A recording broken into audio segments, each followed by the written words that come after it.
सासे दुखुथिया बिमानि राजखान्थियारि देरहासार गोबाव बोसोरनिफ्राय सोनाब बेंगलनि गिबि मन्थ्रि जाबोनाय ममता बेनार्जीआबो फेजेननो हायाखिसै दुखुथिया बिमाखौ।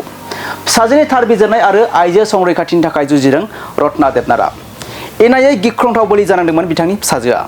नोंथांमोना गोसोआव दंना 2024 इं मायथाइयाव कलकातानि आर.जि. कार मेडिकेल कलेजाव मोनसे गिख्रंथाव बोलि जानांनाय सिख्ला लाइमोन डक्टरनि जाथायखौ?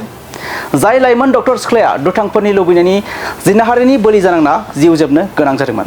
आरो बे बोलि जानांनाय डक्टरनि बिमा रत्ना देबनाथआ आथिखालाव सोनाब बेंगलनि राजखान्थियाव बयजोंबो मिथिजानाय सासे मुंदांखा आइजो।